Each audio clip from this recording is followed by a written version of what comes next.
apa yang dinyatakan oleh Sayyidina Muhammad atau ajaran sehat. Saya bersetuju bahawa Nabi Muhammad memegang jawatan Allah, dan Allah itu adalah Nabi Muhammad sallallahu alaihi wasallam.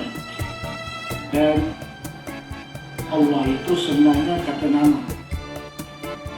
Dia tidak berjirim, tidak berjisim. Bila nama tidak boleh lihat, tidak boleh disentuh, kan? Kecuali Tuhan mempunyai nama, mempunyai berat, mempunyai dimensi, tapi tidak pada nama, tidak mempunyai dimensi.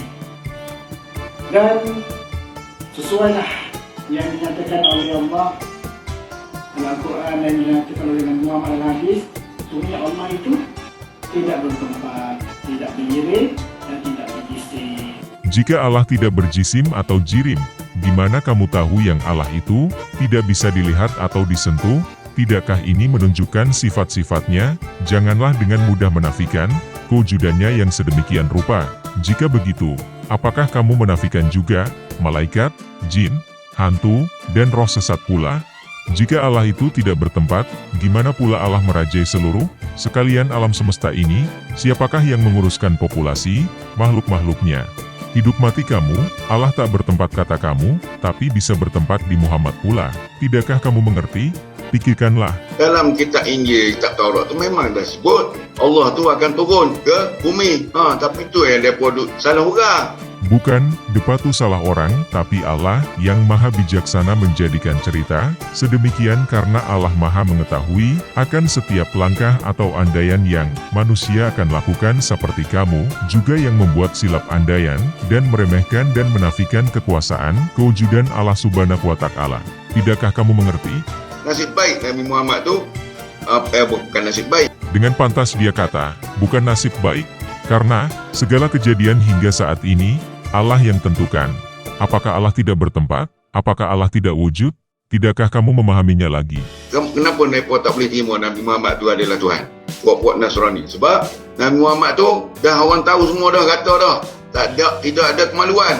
Kaum dahulunya nggak bisa terima Nabi Muhammad, karena Nabi Muhammad belum wujud lagi. Jika Nabi dizahirkan tanpa kemaluan pada waktu itu, sudah tentunya mereka dapat menerimanya, karena Nabi dianggap bukan manusia. Di mana logika kamu? Pikir-pikirkanlah, semoga selamat. Kalau tidak ada kemaluan, kalau Nabi Muhammad tu lelaki, dah lama dah puak-puak Nasrani terima.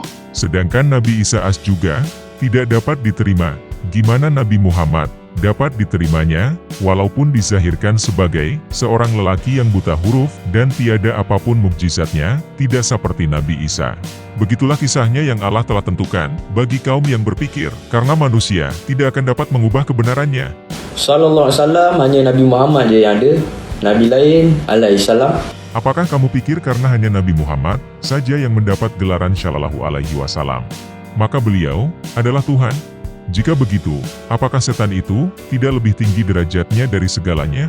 Karena hanya setan sajalah yang dapat mencapai langit ketujuh dari segala makhluk. Tidakkah Allah subhanahu wa ta'ala telah mengabulkan permintaannya untuk menjadi raja di muka bumi? Mengapa kamu tidak saja mengambil setan menjadi Tuhan kamu? Tidakkah begitu? Apakah kamu tidak salah pikiran, tafsiran, dan pahaman? Dan mengapa umat Islam sedunia mulakan Al-Fatihah dengan nama setan, dari nama Allah Ar-Rahman Ar-Rahim, atau nama Nabi Muhammad Shallallahu Alaihi Wasallam? Mengapakah Allah sengaja melakukan kisah yang begini? Tidakkah kamu mengerti? Hanya 1% umatnya yang terselamat. Pikir-pikirkanlah sebelum muktamadkan kajian kamu. Kitab Al-Quran yang kami turunkan kepadamu penuh berkah agar mereka menghayati ayat-ayatnya, dan agar orang-orang yang berakal sehat mendapat pelajaran. Sya'at 29. Apakah Al-Quran yang penuh barakah itu? Yang mana subjek dan objeknya? Yang mana jirim dan jisimnya? Buktikanlah dengan akal yang sihat, agar manusia dapat menghayatinya. Dan jika kamu mengikuti kebanyakan orang di bumi ini, niscaya mereka akan menyesatkanmu dari jalan Allah. Yang mereka ikuti hanya persangkaan belaka, dan mereka hanyalah membuat kebohongan. Al-An'am 116. Surat ditulis untuk dikirim di dalam bilik yang terang bersinar. Jalan Allah adalah objek jirim. Tunjukkanlah jika kamu memang yang benar.